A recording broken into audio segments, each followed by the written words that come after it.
একজন অন্ধ ব্যক্তি একটি সাইনবোর্ড হাতে নিয়ে ভিক্ষা করছে, আর সেই সাইনবোর্ডে লেখা আছে, আমি অন্ধ, আমাকে সাহায্য করুন। এদিকে তার ভিক্ষার থালি খালি পড়ে আছে, কেউ তাকে ভিক্ষা দিচ্ছে না। একজন বুদ্ধিমান লোক সেই ভিক্ষুকের পাশ দিয়ে হেঁটে যাওয়ার সময় তাকে বলল, আমি কি তোমাকে সাহায্য করব?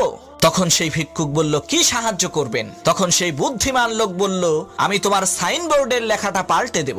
ভিক্ষুক বলল, ঠিক আছে। সাইনবোর্ডের লেখা পাল্টে দেওয়ার সাথে সাথেই টাকা পয়সার বন্যা বয়ে গেল। ভিক্ষুক অবাক হয়ে চিন্তা করলো, কি সর্বনাশ, ওই লোকটি এই সাইনবোর্ডে কি লিখে দিল, আমি এত বেশি পরিমাণে ভিক্ষা পাচ্ছি। পরের দিন সেই বুদ্ধিমান লোকটি ভিক্ষুকের কাছে এসে বলল, কি অবস্থা ভাইজান? ভিক্ষুক বলল, ভাই, আপনি আমার সাইনবোর্ডে কি লিখে দিয়েছেন যার কারণে আমি এত বেশি পরিমাণে ভিক্ষা পাচ্ছি? তখন সেই বুদ্ধিমান লোক বলল, ভাই, তুমি যেটা লিখেছিলে আমি সেটাই লিখেছি, শুধুমাত্র শব্দের মধ্যে পার্থক্য।